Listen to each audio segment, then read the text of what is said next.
राधे राधे दोस्तों, जय श्री कृष्णा। आज हम हरतालिका व्रत के विषय में बात करेंगे, जो कि बहुत ही माताओं के लिए बहुत ही महत्वपूर्ण विषय व्रत है। यह व्रत का प्रभाव अखंड सौभाग्य को प्रदान करता है। इसके क्या नियम होते हैं, क्या व्रत होता है, किस दिन ये व्रत मानना चाहिए, इसके विषय में हम बात करेंगे।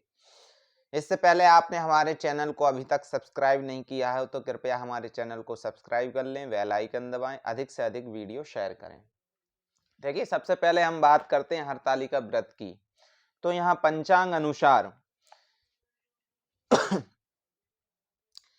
यह व्रत 12:40 तक दिन सोमवार तारीख 18 को रहने वाला है। माने ये उदय व्यापनी तीज है। सोमवार के दिन 18 तारीख भाद्र शुक्ल पक्ष में यह व्रत किया जाता है और यह 18 तारीख को पड़ने वाला है। दिन सोमवार है, 18 सितंबर। तो यह 12:40 तक है। कोई भी जैसे तिथि होती है, उस तिथि का मान्य शास्त्रों में ऐसा भी है कि भाई अगर तिथि उदय व्यापनी हो और 3 मुहूर्त तक हो तो वह सकला गया, पूरे दिन तक मान्य होती है।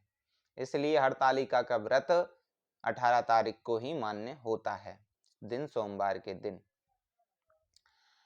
और शाम से ही पूजा होगी। ऐसा नहीं है कि आप 12:40 तक तिथि है तो उस समय पर फुलेरा बन जाएगा, ऐसा नियम नहीं है शास्त्र में। शास्त्र में जो नियम है कि शाम के फुलेरा बनना चाहिए तो शाम को ही फुलेरा बंधे, वही नियम सर्वोपरि है। क्योंकि तिथि तो अगर 3 मुहूर्त से अधिक हो गई तो वो पूरे दिन तक मान्य होगी, ये शास्त्रों में वर्णित है। तो वो तिथि पूरे मान्य है पूरे दिन तक, तो पूरे दिन तक आप कभी भी फुलेरा बांध सकते हैं। कभी भी मतलब अपने मुंह जो बनता है फुलेरा उस समय बांध सकते हैं शाम को।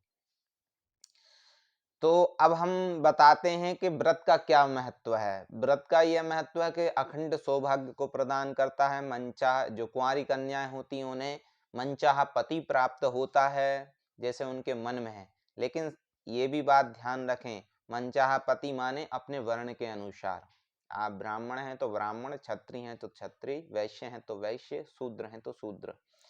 वही वर आपको पति प्राप्त होगा जो आपके वर्ण का आपको चाहिए।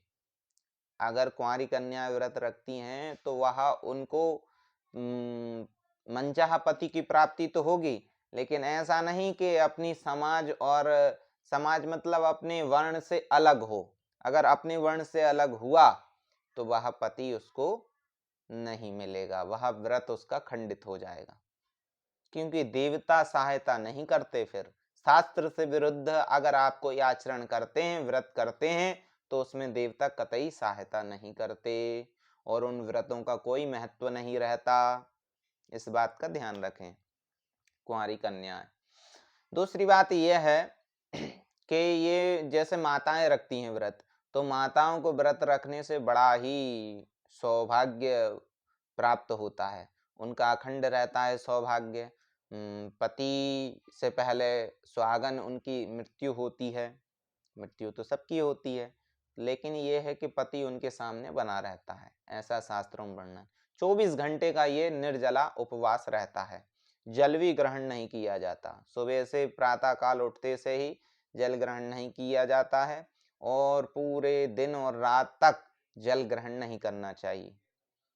ऐसा भी बताया है कि भाई कोई अगर पानी पी ले तो वह मुर्गी का, उसको अगली जन्म मुर्गी की योनि मिलती है। दूध पी ले तो सर्पनी बनती है।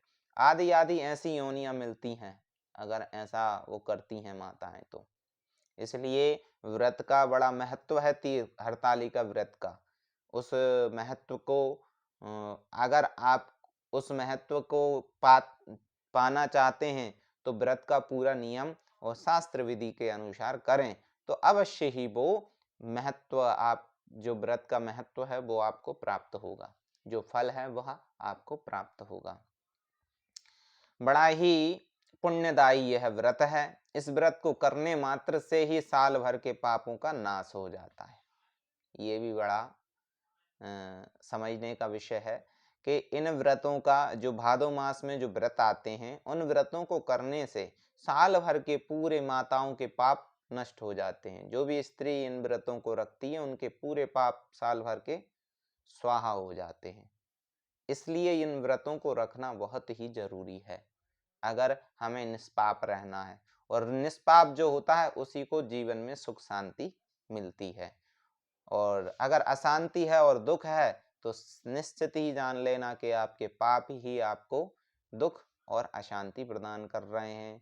किसी न किसी रूप में वह पाप सामने आते हैं। इसी के साथ हमने आपको हरतालिका व्रत के विषय में बताया। जय श्री राधे, जय श्री कृष्ण।